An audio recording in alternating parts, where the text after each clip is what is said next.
కోరుకుంటున్నామండి.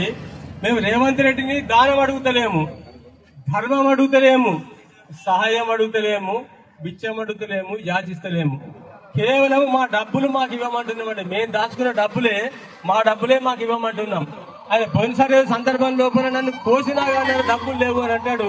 రేవంత్ రెడ్డి గారు, మీ డబ్బులు మాకు అవసరం లేదండి, మా డబ్బులు మాకు ఇవ్వండి.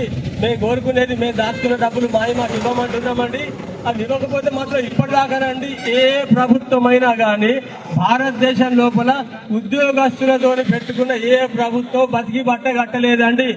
కాబట్టి రాబోయే రోజులలో మరి మీరు ఆలోచించుకోండి మీ పరిస్థితి ఎట్లా ఉంటుందో. కాబట్టి ప్రింట్ మీడియా ప్రభుత్వానికి వనరులు రెండేనండి, ఉద్యోగస్తులు మరియు ప్రింట్ మీడియా. ఉద్యోగస్తులు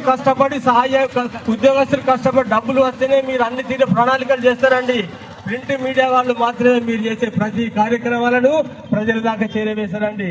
కాబట్టి ప్రభుత్వం యొక్క రెండు కళ్ళు ఏంటి అంటే, కుడి కన్ను ఎడమ కన్ను ఉపాధ్యాయులు, ఉద్యోగస్తులు, తర్వాత ప్రింట్ మీడియానండి. కాబట్టి మీరు మా కళ్ళే పొడుస్తున్నారు.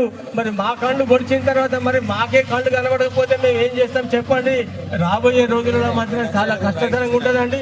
ఇప్పటికీ 16 మంది చనిపోయిందండి, 4 ఆత్మహత్య చేసుకున్నారు. ఒకసారి ఇంట్లోకి వెళ్ళిపోయిందండి, అప్పుల బాధ పడలేక అడ్రస్సే లేదు. ఇంకొక 4 కూడా ఆత్మహత్య చేసుకోవడానికి సిద్ధంగా ఉన్నారండి. నేను అతడు మాట్లాడిండు, సారు 6 నెలలు 2-3 నెలలు డబ్బులు రాకపోతే నేను కూడా ఆత్మహత్య చేసుకోవడమే సార్ అని మా సార్లు అంటున్నారు.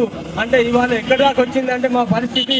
మేము 30 సంవత్సరాలు ఉద్యోగం చేసి ప్రభుత్వానికి సహాయం అందించి అన్ని తీర్ల మేము ప్రభుత్వానికి తోడ్పాటు చేసిన తర్వాత ఇవాళ మేము ఆత్మహత్య చేసుకునే పరిస్థితికి వచ్చింది.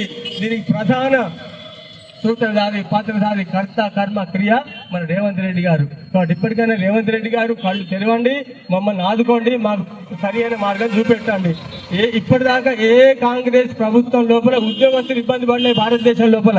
ఇది మొట్టమొదటి కాంగ్రెస్ ప్రభుత్వం లోపల ఉపాధ్యాయులు, ఉద్యోగస్తులు, రిటైర్డ్ పెన్షనర్స్ అందరూ ఇబ్బంది పడుతున్నారు.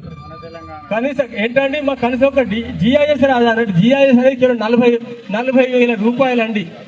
రిటైర్డ్ అయిన వాళ్ళు ఒక్కొక్కరు 20 నెలలు కావస్తున్నదండి. కనీసం GIS లేదు, GPF లేదు, ఏం లేదండి. ఇంత దారుణమైన పరిస్థితి అనండి.